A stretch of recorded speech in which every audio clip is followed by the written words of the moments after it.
የተጫወቱትና የቀድሞውን የማንቸስተር ዩናይትድ ተከላካይ ጋብርኤል ኤንዘን ወደ አርሰናል የአሰልጣኝነት ስኳድ በመጨመር የተከላካይ መስመራቸውን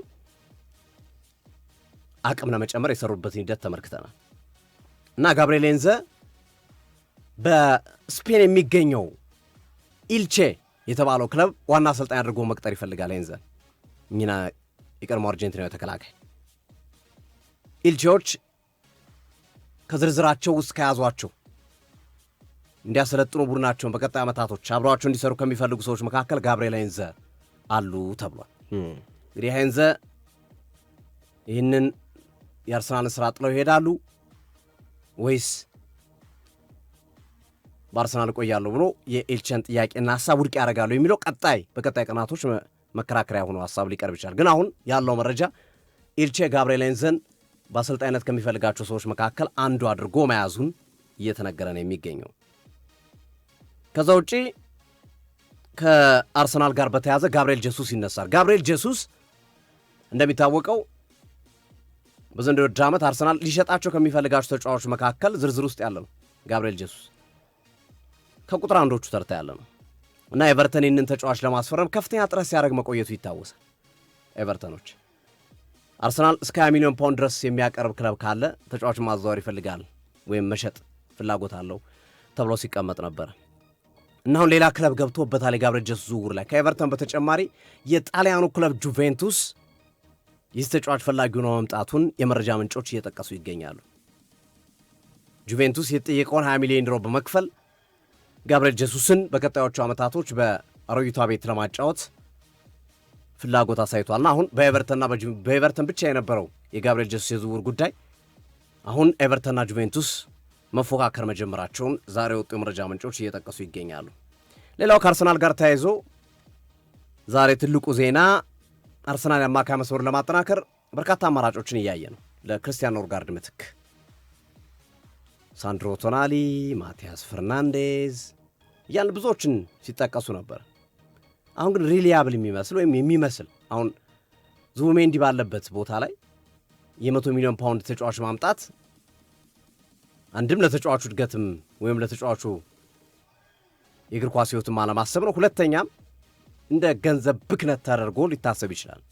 አርሰናል አሁን ላይ የሚፈልገው አጥቂው ላይ ነው በዋነኝነት የሚፈልገው በተለይ ግራ መስመሩ አጥቂ መስመር ላይ እና አጥቂውን ሪኢንፎርስ ማድረግ ተደራቢ አጥቂ፣ የግራ መስመር አጥቂና መሰል ተጫዋቾችን በመጨመር የማጥቃት እንቅስቃሴውን ይበልጥ ከፍ ማድረግ እንጂ አማካይ መስመሩ ላይ የ100 ሚሊዮን ፓውንድ ተጫዋች ማምጣት ራይስ፣ ዙቢሜንዲ፣ ማይልዩስ ኬሊ ባሉበት የአማካይ መስመር ላይ ማምጣት ትንሽ ቡድኑ እንዳይጎዳው ከፍተኛ ሀሳቦች ሲነሱ ነበርና ከዛ አንጻር ይመስለኛል ለእኔም ይሄ አሳማኝ ይመስላል። አርሰናል የ25 ዓመቱን የሮማ አማካኝ ማኑ ኩኔን ለማስፈረም ግልጽ የሆነ ትንታኔዎችን፣ አናሊሲሶችና መሰል ነገሮችን የተጫዋቹን አቋም በዝርዝር ማየት መጀመሩ እየተነገረ ነው የሚገኘው።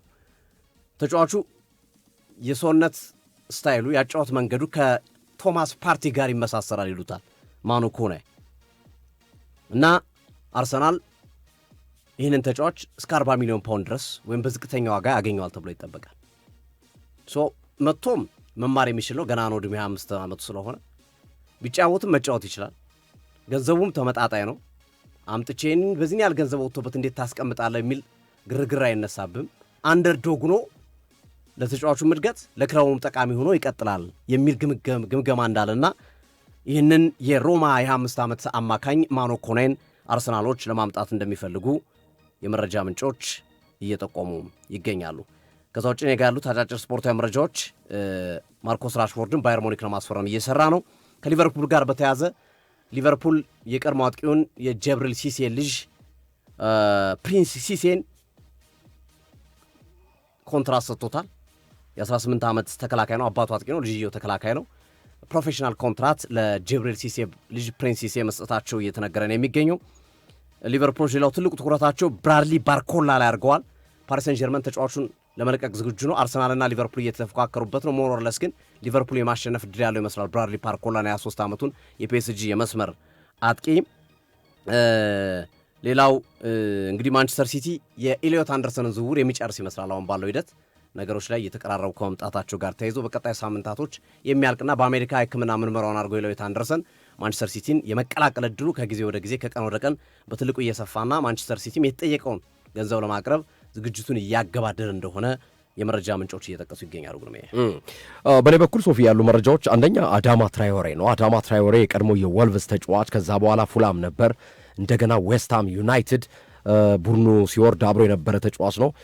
ኮንትራቱ በመጠናቀቁ ወይም ውሉ በማለቁ ያ ግዙፍ ተክለሰውነት ያለው ስፔናዊው አዳማ ትራዮሬ በነጻ ተለቋል ማለት ነው እና ክለብ ፈልግ ተብሏል። ውሉ ስላለቀ ማለት ነው። በያዝነው ክረምት በፍሪ ኤጀንት ከዌስትሃም ክለብ ፈልግ ከተባሉ ተጫዋቾች መካከል አንዱ አዳማ ትራዮሬ ሆኗል ማለት ነው። ሌላው መረጃ ለመጠቆም ያክል ትናንት እንግዲህ የዓለም ዋንጫው ሲጀመር ሜክሲኮ ላይ ከባድ ተቃውሞ ነበር ታውቃለህ ሶፊ። ሰላማዊ ሰልፍም ከ18,000 በላይ ሰው ሰላማዊ ሰልፍ ላይ ነበር። ስቴዲየሙን ራሱ ሰብረው ሊገቡ ነበር። ከፖሊስ ጋር ግጭት ነበር። ምክንያቱም ታውቃለህ ሶፊ ሜክሲኮ ሰው እየጠፋ ማለት ነው እና እስካሁን በተረጋገጠው መሰረት 134,460 ሰው የተመዘገበ የጠፉ ሰዎች ተመዝግበዋል። በቃ እየጠፉ ሜክሲኮ ውስጥ ማለት እና የእነሱን የወንድሞቻቸውን የእህቶቻቸውን የአባት የእናቶቻቸውን ፎቶ ይዘው ነው የወጡት። ባይዘው የጠፉ ሰዎችን ፎቶ ይዘው ማለት ነው የሚወዷቸውን ወዳጅ ዘመዶቻቸውን ፎቶ ይዘው ነው የጠፉት። ያ ሰላማዊ ሰልፍ የወጡት ማለት ነው እና ሰው እየጠፋ ነው ሜክሲኮ ውስጥ ማለት ነው። ተመልከት እንግዲህ በመላው ሜክሲኮ እስካሁን የተመዘገበ ሪከርድ ይሆን የተቀመጠ ቁጥር 134,460 የጠፋ ሰው ተመዝግቧል። ሰው እየጠፋ ድንገት ማለት ነው እና በዛ ምክንያት ነው ሰልፍ የወጡት ማለት ነው። ይሄን ያህል ሰው እየጠፋ እናንተ እግር ኳስ ጨዋታ ታደርጋላችሁ የሚል አይነት እንደሆነ ነው መረጃው የሚያሳየው ነው በዓለም ዋንጫ ላይ እና ትናንትም ስቴዲየሙን ሰብረው ለመግባት በርካቶች ወንበር የተለያዩ ነገሮች ከፖሊስ ጋር ሲጋጩ ነበር። አስለቃሽ ጋዝ ፖሊስም አስለቃሽ ጋዝ እየረጨ ውሃ እየረጨ ሰልፈኞቹን ለመበተን ጥረት ሲያደርግም ምስሉ እያሳየ ነበር እና ዋነኛው ምክንያት ሰዎች እየጠፉ ነው። በጣም ብዙ ሰው ነው የጠፋው። 134,460 ሰው ነው ሚሲንግ ፐርሰንስ የጠፉት ሰዎች ማለት እና እንግዲህ ይሄ ዓለም ዋንጫ ብዙ ዝግቦች ያሉበት የዓለም ዋንጫ መሆኑ ዛሬ ምሽትም ካናዳ ከቦስኒያና ሄርዞጎቪና ጋር የደቡብ ኮሪያና ቼክ ሪፐብሊክ ጨዋታ በጣም አንድ ምርጥ ተጫዋች አስተዋውቆናል።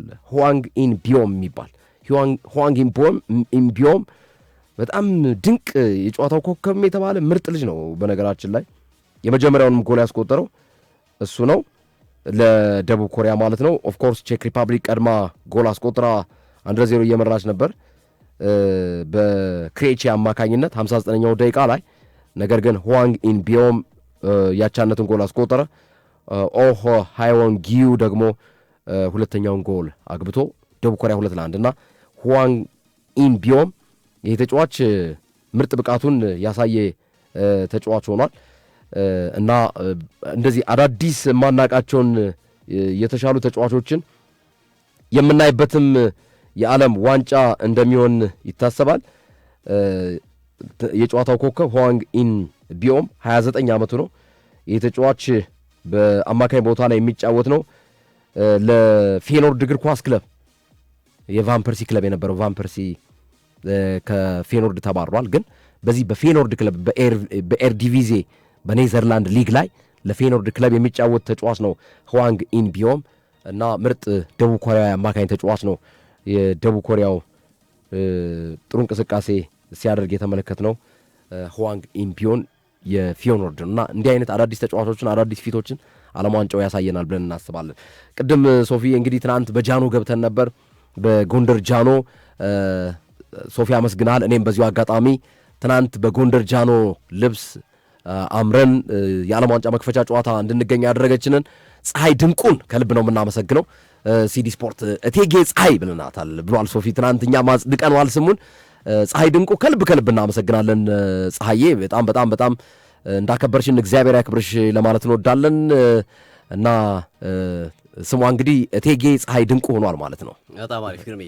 አድማጮቻችን አብራችሁ ለነበራችሁ ሁሉ ከልብ እናመሰግናለን። ምሽት ላይ ካናዳ ከቦስኒያና ሄርዞጎቪና ካናዳና አልፎንሶ ዴቪስ አሉ።